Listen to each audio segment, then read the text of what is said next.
సంవత్సర కాలంగా సుదీర్ఘంగా ఒక స్పష్టమైనటువంటి కార్యాచరణ రూపొందించుకొని బీసీ ఉద్యమంలో ఒక నవశకాన్ని మనము రూపుదిద్దాలి. దానికి మన ఆలోచన సాధన సమితి వేదిక కావాలి. శిక్షణ తరగతులతో అనేక మందిని ఆహ్వానిస్తూ శిక్షణనిస్తూ బీసీల భావజాలాన్ని రేపు బీసీలు చేపట్టబోయే రాజకీయ అధికారము అదేవిధంగా రాజ్యాధికారము దిశగా అడుగులు వేస్తున్నటువంటి మన ఆలోచన సాధన సమితి బృందము, ముఖ్యంగా వ్యవస్థాపక అధ్యక్షులు శ్రీ కటకం నరసింహరావు గారు, అదేవిధంగా ఈ వేదికని నిర్వహిస్తున్నటువంటి సభాధ్యక్షులు చంద్రశేఖర్ గారు, వేదిక పైన అతిథులుగా ఉన్నటువంటి ప్రతి ఒక్కరికి, వేదిక ముందు ఉన్నటువంటి వారందరికీ కూడా పేరు పేరున శుభాభినందనలు తెలియజేస్తూ, ఈ యొక్క సమాజాన్ని నడిపించేటువంటి వృత్తి కులాల్లో మనం ఉండడం, ఆ వృత్తి పైన తప్ప వేరే దానిపైన ధ్యాస లేకుండా కొన్ని తరాలు గడిచిపోవడం వల్ల మనం ఈరోజు ఈ స్థితిలో ఉన్నాం, ఉండగలిగిన. సంఖ్య ఎంత ఉంది అనేటువంటిది ముఖ్యం కాదు, సంకల్పం ఎంత బలంగా ఉంది అనేటువంటిది చాలా ముఖ్యము. ఆ సంకల్పానికి ఒక వేదిక మన ఆలోచన సాధన సమితి. ఈ సమాజం అంతా దేని మీద నడుస్తుంది, ఈ అధికారం అంతా దేని మీద నడుస్తుంది. నేడు బీసీలు ఈ పరిస్థితుల్లో బీసీలలో ఉన్నటువంటి వేడిని ఇంకా రగిల్చడం కోసం, బీసీలలో చచ్చిపోయినటువంటి జవసత్వాలు మళ్ళా పునర్జీవితం చేయడం కోసం మనందరికి కూడా ఒక అవకాశం వచ్చింది. 75 సంవత్సరాల స్వతంత్ర భారతదేశం తర్వాత అడగకుండా అన్ని చేసి ఉంటే ఈ సమస్యలే ఉండేవి కాదు, ఈ చైతన్యమే ఉండేది కాదు.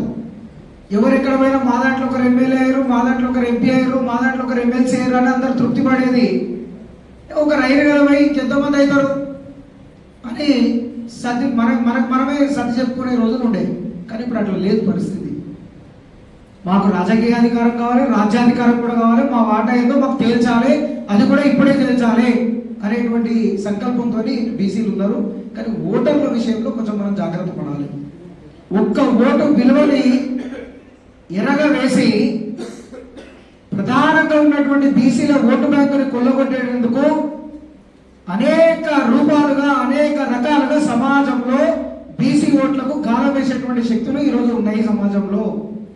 కాబట్టి నా ఓటు అమ్ముకోను అనేటువంటి బోర్డు ప్రతి ఇంటి ముందు, ముఖ్యంగా బీసీల ఇంటి ముందు ఎప్పుడైతే పెట్టుకుంటామో అప్పుడు ఓటుకు చైతన్యం వస్తుంది. ఓటర్లకు మనం నిజంగా ఓటు చైతన్యం వచ్చినట్టు చెప్పుకోవాలి.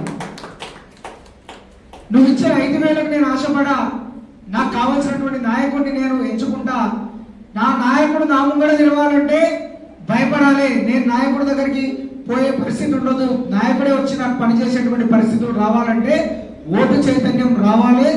ఓటు విలువ క్యాష్ రూపంలో తగ్గాలి, కానీ సామాజిక రూపంలో పెరగాలి.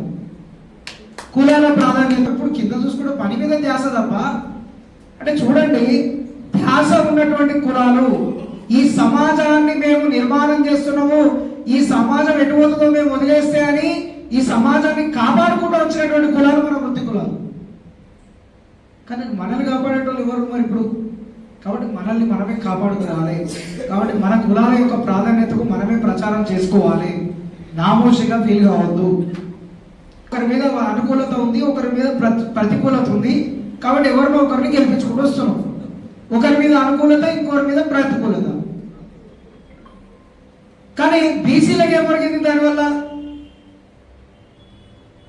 మన ఎలక్షన్లు తార్కారంగా నిలుస్తున్నాయి కదా, అంతకుముందు ఎలక్షన్లు తార్కారంగా నిలుస్తున్నాయి. బీసీ ముఖ్యమంత్రి ఉన్నాడు తెలంగాణ రాష్ట్రంలో.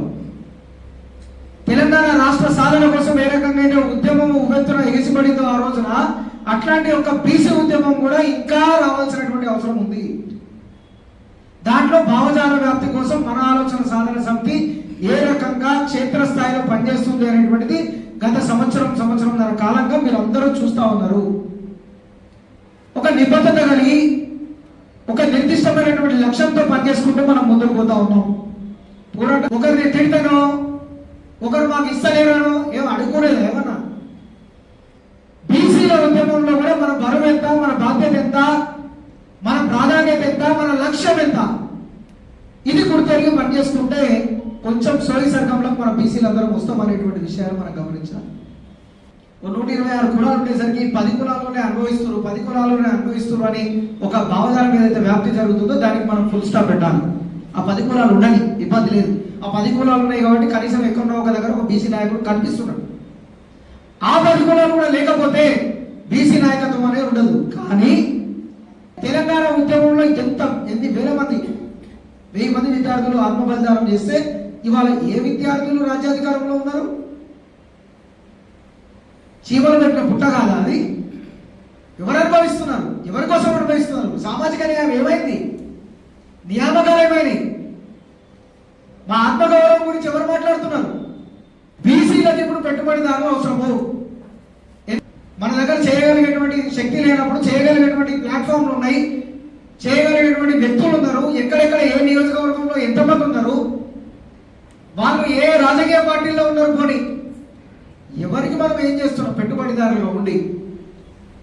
ఇది కూడా ఆలోచన దృష్టిలో పెట్టుకోవాలి. వడ్డించేవాడు మనవాడైతే ఎక్కడున్నా మనకు వస్తుంది అంటారు, కానీ అది కాదు. వడ్డించేవాడు మనవాడై ఉండాలి, కానీ మన వాడికి మనకు వడ్డించాలనేటువంటి నైతిక ధర్మం కూడా ఉండాలి. లేకపోతే ఎవరు ఎంత ఏం చేస్తారంటే ఏం కాదు. కాబట్టి సామాజిక చైతన్యం లేనటువంటి రాజకీయ చైతన్యం కూడా వేస్ట్, రాజకీయ చైతన్యం లేనటువంటి సామాజిక చైతన్యం కూడా వృధా. ధన్యవాదాలు.